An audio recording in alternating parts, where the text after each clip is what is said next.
Hey, this is Joe Hubbard from JoeHubbardBassVideos.com coming at you today with another lesson. And this is my third lesson in my parallel positional chord study system. Today's lesson is on the major 7th chord, so let's get busy. Let's go back and take a look at all of the positions for the major 7th chord all across the fingerboard. If I start with C major 7 in the first position, we're going to start on form 3, second variation.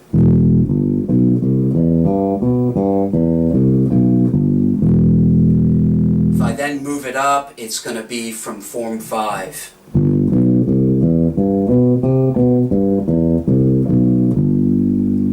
What follows is form 7. After that, I'm going to have the root position.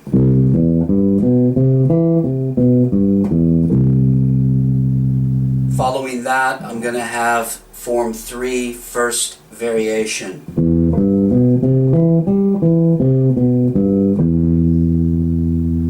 And then I'm back to the first position, an octave above, and that is form 3, second variation.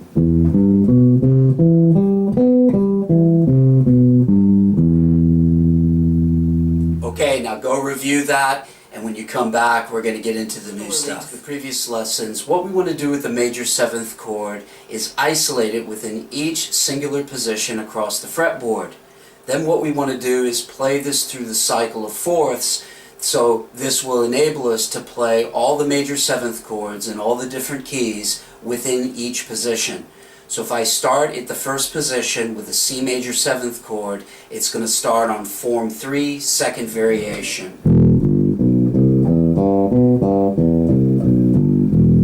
The next chord is F major 7, that starts from the root position.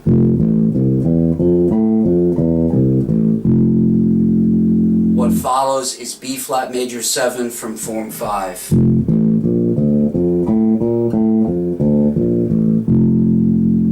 I then go to E flat major 7, and this is form 3, first variation.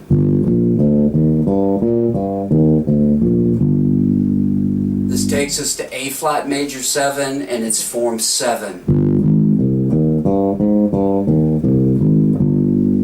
The next chord is D flat major 7, and this is form 3, second variation.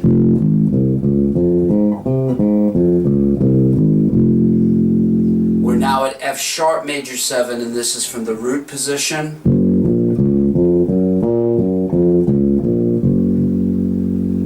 The next chord is B major 7 from form 5.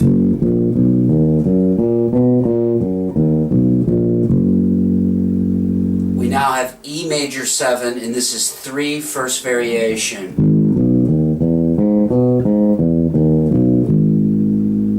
We're now at A major 7, and this is form 7.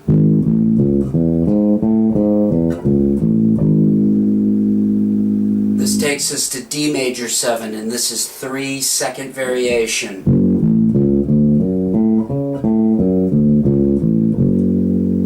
And now we're at G major 7, and this is the root position.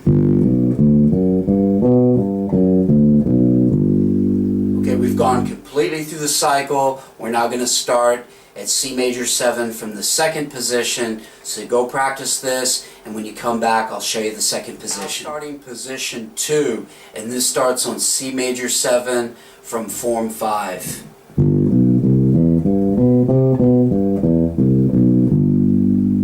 We then go to F major 7, and this is 3, first variation. We then go to B flat major 7, that's form 7. The next chord's E flat major 7, and this is form 3, second variation.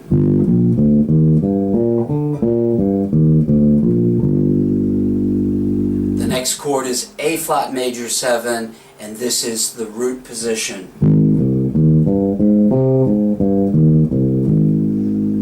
The next chord is D flat major 7, and this is form 5.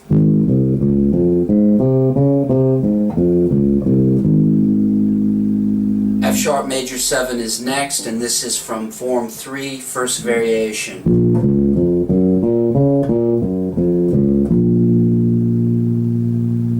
I then have B major 7, and this is from form 7.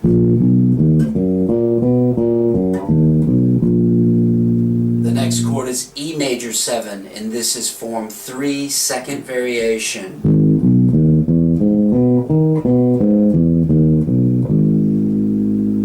The next chord is A major 7, and this is from the root position.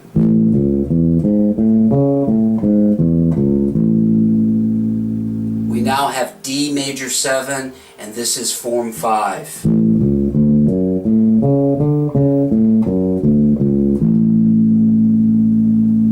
Then we go to G major 7, and this is from form 3, first variation.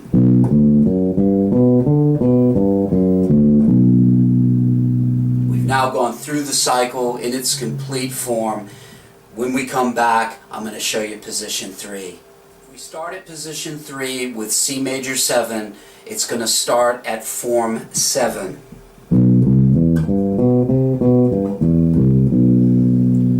The next chord is F major 7. This starts at 3, second variation.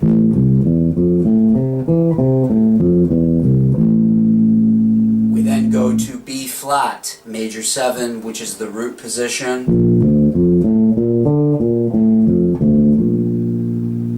The next chord is E flat major 7, and that's from form 5.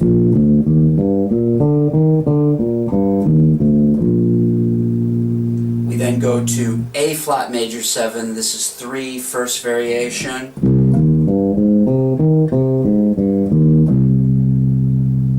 The next chord is D flat major 7. This is form 7.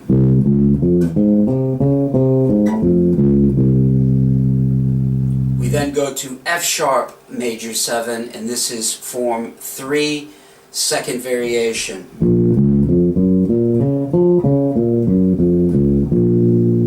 We're now at B major 7, and this is from the root position.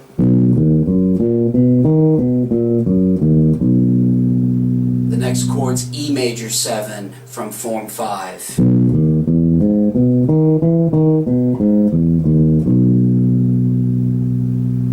We're now at A major 7 from form 3, first variation.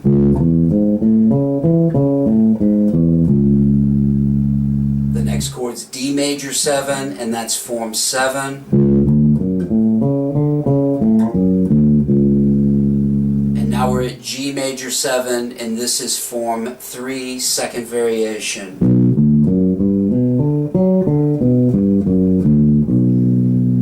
Okay, we've completed the cycle. Position 4 is next, so go practice. We're now at position 4. If we start with C major 7, this is going to start from the root position. Moving to F major 7, we have form 5.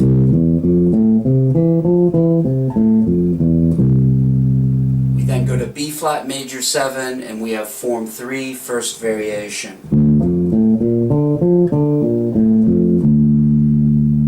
The next chord is E flat major 7, and that starts from form 7.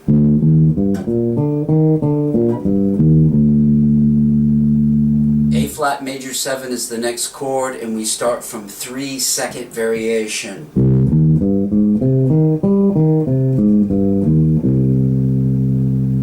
The next chord is D flat major 7, and that starts from the root position.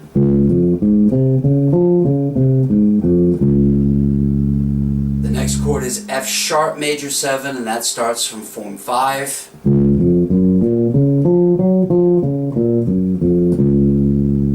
We then go to B major 7, and that's form 3, first variation.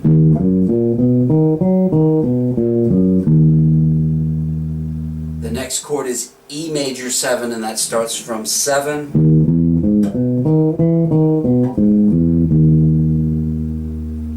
A major 7 is the next chord, and that starts from 3, second variation.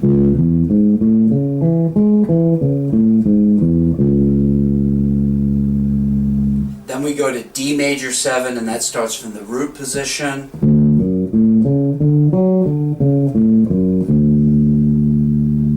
And now we're at G major 7, and that's form 5.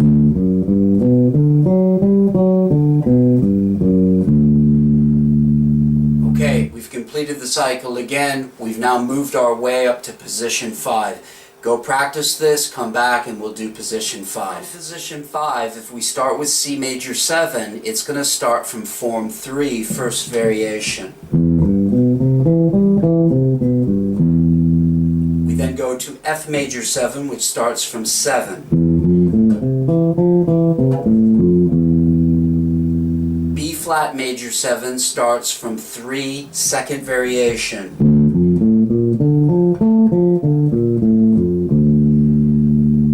E flat major 7 starts from the root position.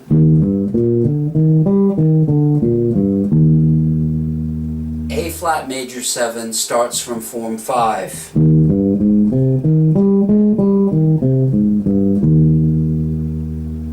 D flat major 7 starts from 3, first variation.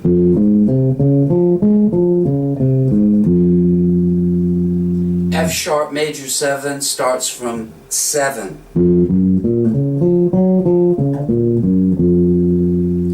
B major 7 starts from 3, second variation.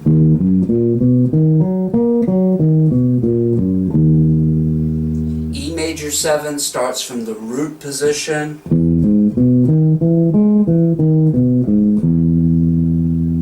A major 7 starts from form 5.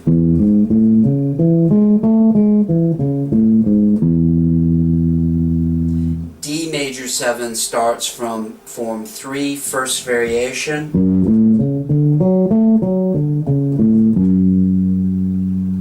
G major 7 starts from form 7.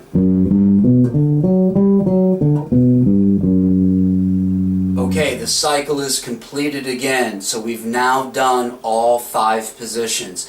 I want you to go away, I want you to practice this, I want you to internalize this. When you come back, we're going to look at the first position again, an octave above. Look at the first position, 1 octave above, starting from C major 7. We're going to start on 3, second variation.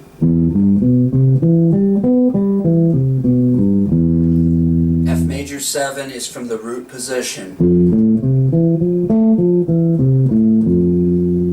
B flat major 7 is from form 5. E flat major 7 is from form 3, first variation.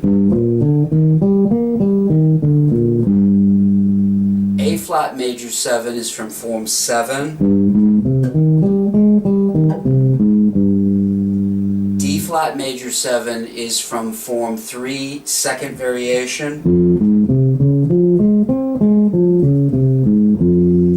F sharp major 7 is from the root position.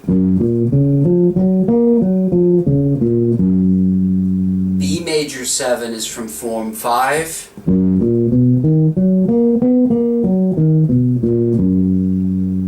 E major 7 is from form 3, first variation.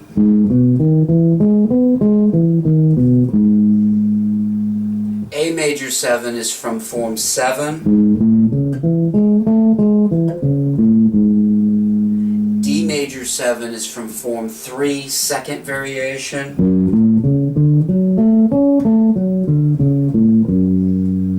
G major 7 is from the root position.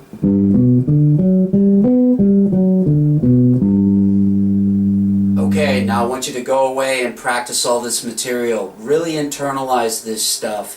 I can't tell you the benefit that you're going to receive from really practicing this and really getting this in so you can sort of call upon this at any time that you want within your playing in real time. The most definitive chord progression in Western music is the 2-5-1 progression. When these chords are heard, there is a faster recognition of a major key area. Because of the importance of learning this harmonic progression, we're going to take a look at this in the key of C major in all 5 positions. What we're going to do is we're going to take the 2 minor 7, going to the 5/7 and resolving to the 1 major 7, and isolate that within each position. So we're playing 3 chords and transitioning from one chord to the next, all in the same singular position. So if I start in my first position with D minor 7, it's going to start on form flat 3. Then it's going to go to form flat 7 over the G7, and then over the C major 7 it's going to be 3/2 variation. Then I move up to form 5 over the D minor 7. Position over the G7, and then form 5 for the C major 7. Then the next position I'm going to have form 5 second variation for the D minor 7 chord, form 3 first variation for the G7, and then form 7 for the C major 7 chord. Then I'm going to continue to move up, and the first chord D minor 7 is from flat 7. Then I go to 3 second variation for the G7, and then I'm on the root position for the C major 7. Okay, continue to move up. I'm on the root position for the D minor 7, form 5 for the G7, and then I'm on 3 first variation for the C major 7. Then I'm back to my first position, 8 VA, and I'm playing the form flat 3 over the D minor 7 to form flat 7 over the G7, and then form 3 second variation over the C major 7. Now you go practice. I'm now going to demonstrate this exercise over a backing track, but I'm going to do something a little different with it. What I'm going to do is employ the melodic filter and ascend with the first chord, descend with the second chord, and then ascend and descend with the third chord. So it's going to sound something like this. I start at D minor 7, and it's on form flat 3. Then I'm going to descend back down, and then ascend,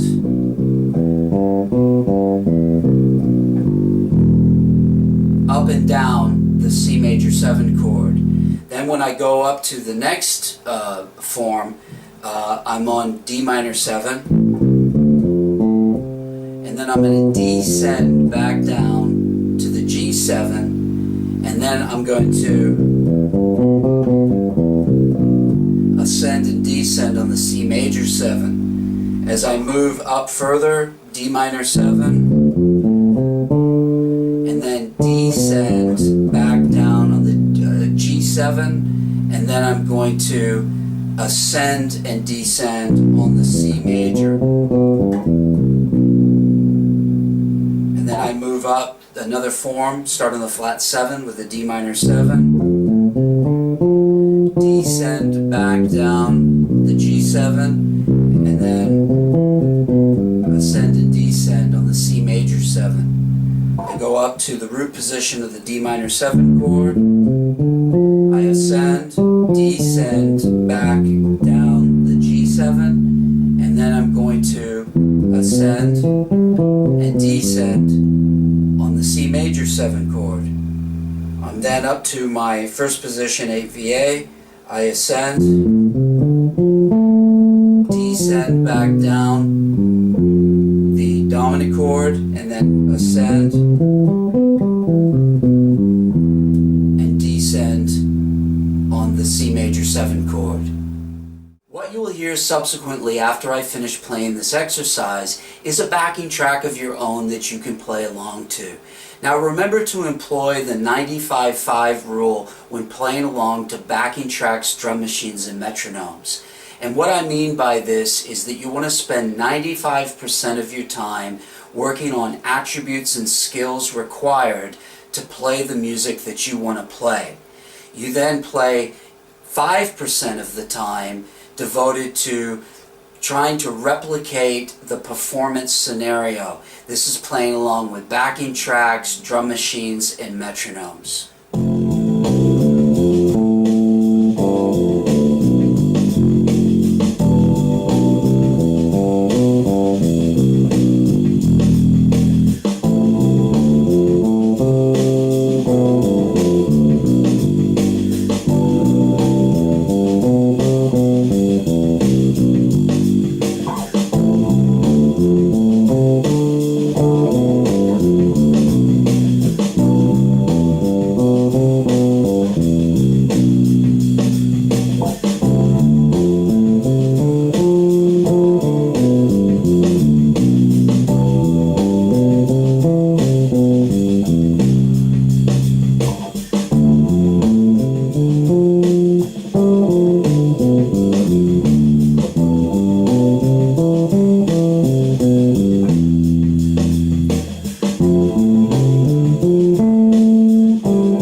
Okay, you're back, and I hope you had a blast playing this exercise with the backing track.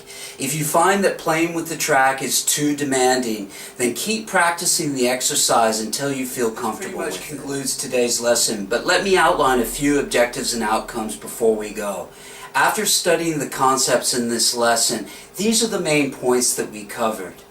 We learned how to play all the major 7 chord qualities in all the different keys within a static position, and then we incrementally moved this up the fingerboard to all the different positions. We've also learned how to transition between the 2 minor 7 chord, the 5/7 chord, and then resolving to the 1 major 7th chord within a singular position, and then transpose that into all 5 positions across the fretboard. We've also started to learn the relationship between the common tones and the stepwise motion over a set of 3 chords. I like to think of this concept as like layers in Photoshop. This way you will be able to respond interdependently over the chords that you are playing in real time. As always, practice smart and play creatively. Work hard, and I'll see you next week for Lesson 4. Take care.